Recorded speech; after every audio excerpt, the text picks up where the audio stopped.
আজকের এই ভিডিওতে আমি ডিসকাস করব শিপকাল সিরাপের বিষয়ে।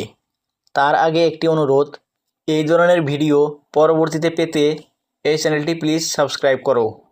তো শিপকাল সিরাপ হলো ক্যালসিয়াম আর ভিটামিন D3-র কম্বিনেশন, যা হাড়কে মজবুত করে, শরীরে ক্যালসিয়ামের ঘাটতি পূরণ করে, বাচ্চাদের হাড় ও দাঁতের গ্রোথ ভালো করে।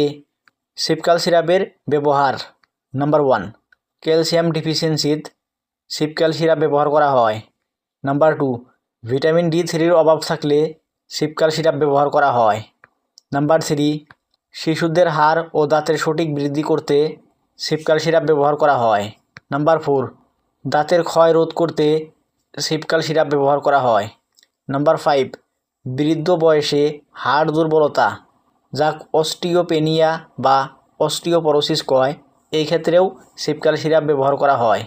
নাম্বার 6, গর্ভাবস্থায় বা ব্রেস্টফিডিং মাদারে ক্যালসিয়াম কম থাকলে ক্যালসিয়ামের ঘাটতি পূরণ করতে ডক্টরের পরামর্শ নিয়ে এই সিরাপ ব্যবহার করা হয়। নাম্বার 7, হাড় ভেঙে গেলে দ্রুত জোড়া লাগাতে এই শিপকাল সিরাপ ব্যবহার করা হয়। ডোজেস অফ শিপকাল সিরাপ: অ্যাডাল্ট ডোজ প্রাপ্তবয়স্কদের জন্যে 10 ml, দিনে 1 থেকে 2 বার খাওয়ার পরে খাওয়া ভালো।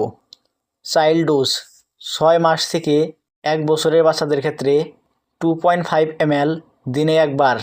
1 বছর থেকে 5 বছরের বাচ্চাদের ক্ষেত্রে 5 ml, দিনে 1 বার। 5 বছর থেকে 12 বছরের বাচ্চাদের ক্ষেত্রে 5 ml, দিনে 1 বার বা 2 বার। তবে এই শিপকাল সিরাপের ডোজ ডক্টরের পরামর্শ অনুযায়ী নির্ধারণ করা ভালো। সতর্কতা: যাদের কিডনির সমস্যা আছে তারা ডক্টরের পরামর্শ ছাড়া খাওয়া নিষেধ। শরীরে ক্যালসিয়াম বেশি থাকলে এড়িয়ে চলো। গর্ভবতী মহিলা বা ব্রেস্টফিডিং মাদারে নিজে থেকে এই সিরাপ ব্যবহার করার আগে ডক্টরের পরামর্শ নেওয়া জরুরি।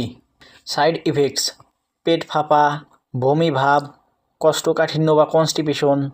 অতিরিক্ত ডোজে কিডনি স্টোনের ঝুঁকি বাড়ে। শিপকাল সিরাপ সঠিক ডোজে নিলে বডির জন্য খুব উপকারী, বাট সঠিকভাবে নিতে হলে ডক্টরের সাথে পরামর্শ করে নেওয়া ভালো। তো এটাই হচ্ছে আজকের ভিডিও। তো আজকের ভিডিও এই জায়গাতে শেষ করতেছি। ভিডিও ভালো লাগলে লাইক দাও আর চ্যানেলটি সাবস্ক্রাইব করো। Bye bye.